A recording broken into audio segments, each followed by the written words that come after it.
Okay students, पिछली video में हमने क्वेश्चन नंबर 7 कर लिया था। नेक्स्ट इस क्लास के अंदर हम क्वेश्चन नंबर 7 से आगे जा रहे हैं। क्वेश्चन नंबर 7 के बाद हम करते हैं क्वेश्चन नंबर 8, 9। इजी है, आप उसको कर सकते हैं। तो क्वेश्चन नंबर 10 को मैं देखता हूँ, क्वेश्चन नंबर 10 कैसे करेंगे। देखिए जी, क्वेश्चन नंबर 10 में है कि in the figure A B and A C are tangents to the circle at B and C respectively. O is the center of the circle and AOD is equal to 122 degree. ठीक है जी। सो अब अगर हम यहाँ पे देखें तो basically diagram है आपके पास। आपने बताना क्या, आपने बताना इसमें से BAC आपने कैलकुलेट करके बताना है। तो BAC अब आप कैसे कैलकुलेट करेंगे, देखें इस क्वेश्चन को मैंने सॉल्व करके पहले से रखा हुआ। देखिए क्वेश्चन नंबर 10 है ये आपके पास। क्वेश्चन नंबर 10 के अंदर आप देखें कि यहाँ पर ये क्या कह रहे हैं कि आपके पास ये पूरी डायग्राम है। ठीक है, जो चीज फाइंड करनी है BAC, इसको मैंने मेंशन कर दिया रेड कलर से। ये वाला एंगल है जो कि आपने कैलकुलेट करना है। एग्जाम में हमेशा आपका माइंड वहां पे हो जो आपको क्वेश्चन पूछा गया, टारगेट आपको उस तरफ होना चाहिए कि हमसे क्या क्वेश्चन पूछा गया। तो उसको जरा आप माइंड में रखें। तो जो आपने फाइंड करना उसको मैंने रेड कलर से मेंशन कर दिया कि ये हमने फाइंड करना है। नाउ OC हमारे पास है रेडियस और AC हमारे पास टेंजेंट। तो टेंजेंट और रेडियस में अगेन एंगल कितना बनेगा, 90 डिग्री। तो ये 90 डिग्री यहाँ पर बना हुआ है। ठीक है जी। अब आप ये जरा देखें, अब हम स्टेप बाय स्टेप चल रहे हैं। देखो एक क्वेश्चन में जो चीज़ हमें गिवन है वो क्या है। एक तो हमने डायरेक्टली यहाँ फाइंड कर लिया कि ये OC रेडियस है और AC इसके ऊपर टेंजेंट है। तो रेडियस और टेंजेंट में एंगल होगा 90 डिग्री। ये 90 डिग्री आ गया। सेकेंड है कि 120 डिग्री यहाँ तक है, 122 डिग्री है इधर। तो अब ये हमारे पास पूरी एक ट्राइंगल बन रही है। AOC एक ट्राइंगल बन रही है। इस ट्राइंगल में 122 डिग्री ऑलरेडी क्वेश्चन में गिवन है। तो ये रिमेनिंग एंगल कितना बनेगा, क्योंकि एक लाइन है पूरी स्ट्रेट लाइन, COD एक स्ट्रेट लाइन है। तो 122 अगर इधर आ गया तो रिमेनिंग यहाँ पे जो पीछे एंगल बचेगा वो 180 में से सब्ट्रैक्ट कर दें। तो 180 में से 122 अगर आप सब्ट्रैक्ट कर दें तो पीछे आ जाता है 58। तो ये यहाँ पर आएगा एंगल 58 डिग्री। तो 58 यहाँ पर है, 90 डिग्री यहाँ पर है। तो ये एंगल कितना होगा आपके पास, ये एंगल आपके पास आ जाएगा। इसको कैलकुलेट कर लें यहाँ पर। सो 180 में से 90 भी सब्ट्रैक्ट कर दें और -58 सब्ट्रैक्ट कर दें तो ये OAC आपके पास आएगा, that is equal to 32। O till A till C, ये एंगल जो है ये बनेगा 32। मीन ये जो रेड एंगल मैंने मेंशन किया हाफ, तो 32 अगर इधर है तो एग्जैक्टली 32 ही उधर भी होगा। क्यों उधर होगा, उससे ज्यादा भी हो सकता है। तो उसका आंसर ये है कि ये A एक एक्सटर्नल पॉइंट है।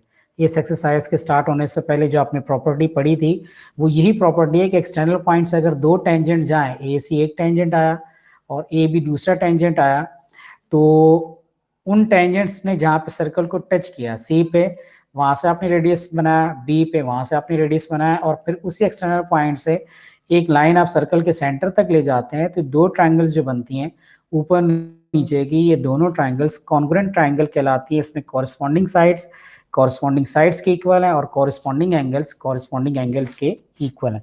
अगर ये आपको प्रॉपर्टी नहीं समझ में आ रही तो आप पीछे जाके वो वहाँ पे वो लेक्चर देख सकते हैं कि कहाँ पे मैंने इसको एक्सप्लेन किया था पूरा डिटेल से।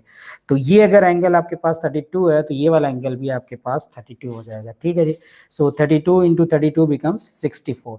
सो ये BAC एंगल जो आपने कैलकुलेट करना था वो आपके पास आ जाता है 64 डिग्री। ठीक है, तो इस तरह करके क्वेश्चन नंबर 10 भी आपने कैलकुलेट कर लिया है। तो आई होप कि यहाँ तक क्वेश्चन नंबर 10 भी समझ में आ गया होगा। Then after it question number 12 है। क्वेश्चन नंबर 12 भी थोड़ा सा डिफिकल्ट है स्टूडेंट्स के लिए, क्योंकि ये एडवांस लेवल का क्वेश्चन है। ये कैसे है, देखें क्वेश्चन नंबर 12 में है कि एडवांस लेवल का क्वेश्चन है तो इसलिए मैंने करवा रहा हूँ यहाँ पर।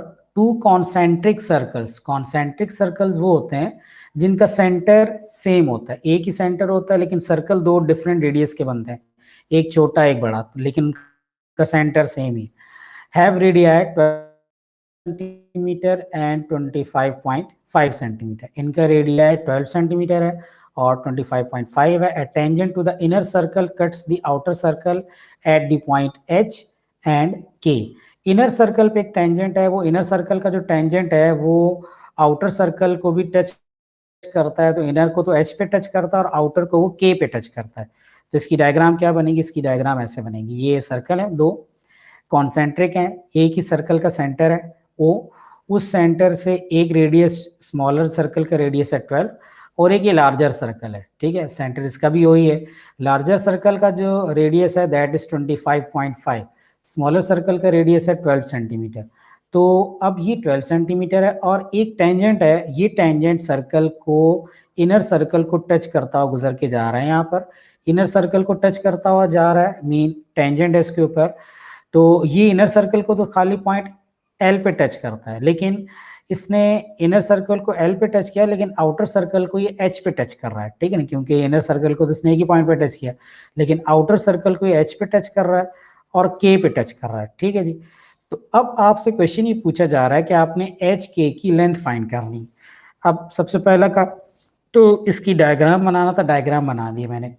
अब आगे इसको सॉल्व कैसे करेंगे, देखो अगेन ओ एल एक रेडियस है स्मॉल सर्कल का, मैं अभी सिर्फ स्मॉल सर्कल की बात कर रहा हूँ। तो स्मॉल सर्कल में ओ एल रेडियस है और ये उसके ऊपर टेंजेंट है, तो रेडियस और टेंजेंट आपस में परपेंडिकुलर है, तो यहाँ 90 डिग्री आ गया। तो अगर यहाँ पे 90 डिग्री आ गया है तो ये 25.5 सेंटीमीटर बेसिकली क्या है, ये राइट एंगल ट्राइंगल बन गई ओ एल और एच, ये एक राइट एंगल ट्राइंगल है। अच्छा, अब अगर ये राइट एंगल ट्राइंगल है तो इसके अंदर क्या होगा, इस राइट एंगल ट्राइंगल में 90 डिग्री के ऑपोजिट है 25.5। अच्छा, ये 25.5 90 डिग्री के ऑपोजिट है, मीन ये हाइपोटेन्यूज है। रिमेनिंग दो साइड्स, एक ये है O L which is given 12 और एक ये साइड है एच एल जो कि गिवन नहीं है, लेकिन आप उसको इजीली कैलकुलेट कर सकते हैं। तो ये इसको कैलकुलेट करेंगे according to Pythagoras theorem, mean hypotenuse का स्क्वायर 25.5 का square is equal to 12 square plus H L square, ठीक है। तो 25.5 का स्क्वायर कितना आता है वो आप लिख लेंगे, उसमें से माइनस कर देंगे आप 12 के स्क्वायर को, तो 25.5 का स्क्वायर जो भी आता है वो आप लिख लेंगे, और 25.5 के स्क्वायर में से आपने 12 के स्क्वायर को सब्ट्रैक्ट कर देना है। ये आप खुद भी कर सकते हैं, बहरहाल मैं भी यहाँ पे करके दिखा देता हूँ। 25.5 का स्क्वायर हो जाता है आपके पास 650.25, ठीक है। इसमें से माइनस कर देना आपने 12 का स्क्वायर, 12 स्क्वायर होता है 144, ठीक है जी। तो ये आ जाएगा आपके, इसी को आगे अगर मैं फर्दर सॉल्व करूं तो इसी को अगर मैं फर्दर सॉल्व करता हूं तो ये हो जाता है आपके पास इधर 620 माइनस 25 में से मैंने सब्ट्रैक्ट कर दिया माइनस 144 को, तो ये बन जाता है 506.25। अब इसका एलसीएम इसको अंडर रूट लेना होगा, क्योंकि एच एल का स्क्वायर आपको स्क्वायर नहीं फाइंड करना, हमें फाइंड करना है इसका अंडर रूट। तो अब मैं यहाँ पे इसका अंडर रूट अगर फाइंड करूँगा तो ये बन जाएगा तकरीबन 22.5 समथिंग आ रहा है, ठीक है ना। तो ये 22.5 इसको ले लेता हूँ, तो ये हो जाएगा आपके पास एच एल जो आता है ये बन जाता है 22.5, H L is equal to 22.5 बनता है।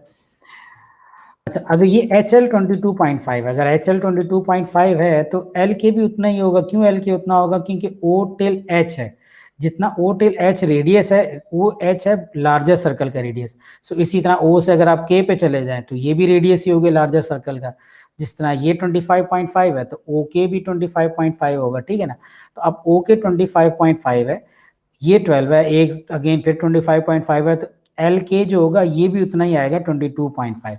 तो फाइनली आपने एच के की जो लेंथ देखनी है तो एच के की लेंथ सिंपली इसको मल्टीप्लाई बाय 2 कर दें तो ये आंसर आपके पास आ जाएगा। तो मल्टीप्लाई बाय 2 अगर इसको करते हैं तो ये बन जाएगा एग्जैक्टली 45 सेंटीमीटर, ठीक है। तो ये एच के आपके पास आ जाएगा एग्जैक्टली 45 सेंटीमीटर। इस तरह करके ये क्वेश्चन आपका सॉल्व हो जाता है। सो आई होप कि ये क्वेश्चन आपको समझ में आ गया होगा। तो ये है यहाँ पे एक एडवांस लेवल का क्वेश्चन भी आपने कर लिया, इस तरह से ये एक्सरसाइज भी आपकी कंप्लीट हो जाती है। और